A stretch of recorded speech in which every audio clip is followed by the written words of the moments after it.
Kembali di Closing Bell, kami sampaikan informasi dari industri keuangan. Kita ke informasi yang pertama, PT Pemeringkat Efek Indonesia atau Pevindo, Biro Kredit mengungkapkan debitor dengan profil risiko tinggi di Indonesia menurun pada tahun 2019. Maka tahun ini rasio kredit bermasalah diperkirakan dapat membaik.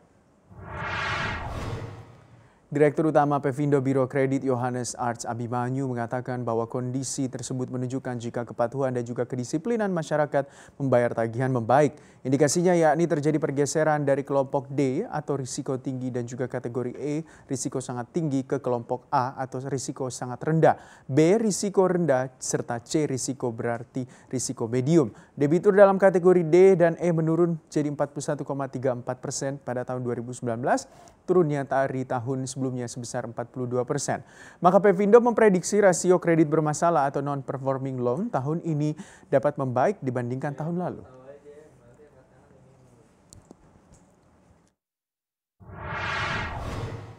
Sementara itu, Otoritas Jasa Keuangan mencatat rasio kredit bermasalah atau non-performing loan gross industri perbankan nasional naik dari 2,53% pada 2019 menjadi 2,7% pada Februari 2020. Namun menurut anggota Dewan Komisioner sekaligus Kepala Eksekutif Pengawas Perbankan OJK Heru Kristiana, hal ini belum bisa dipastikan apakah ini merupakan dampak dari tekanan virus corona. Sebab otoritas masih terus memantau perkembangan kondisi bank dan juga sektor keuangan. Heru juga menduga peningkatan NPL terjadi karena lemahnya pertumbuhan kredit bank yang belum meningkat usai anjlok tahun lalu. Sepanjang 2019 pertumbuhan kredit bank hanya 6,08%, jauh dari realisasi 2018 yang mencapai 11,7%.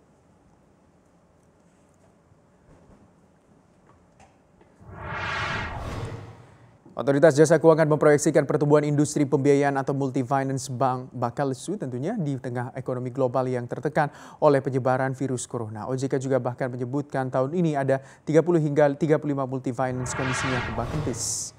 Menurut OJK, industri pembiayaan saat ini dihadapkan tantangan yang cukup berat. Dalam 2 tahun terakhir, industri pembiayaan hanya tumbuh 4%. Dan sebagai informasi, pada Desember 2019, OJK telah mencabut izin usaha 4 multi-finance. Sedangkan pada tahun 2020 terdapat 10% multi-finance yang diperkirakan akan dikenakan pencabutan izin usaha jika tidak dapat memenuhi ketentuan ekuitas minimum Rp100 miliar.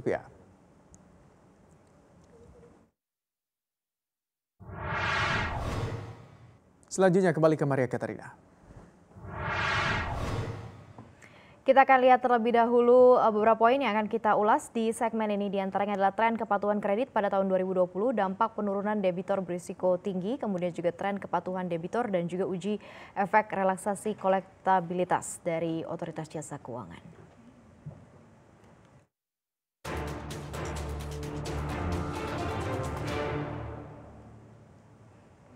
Sudah hadir bersama kami Yohanes Arts Abimanyu, Direktur Utama Pevindo Biro Kredit, dan juga saya akan berelaborasi bersama dengan Head of Research CNBC Indonesia Arief Gunawan. Selamat sore Pak Yohanes dan juga Mas Arief. Tadi sudah ada beberapa informasi dan juga itu informasi juga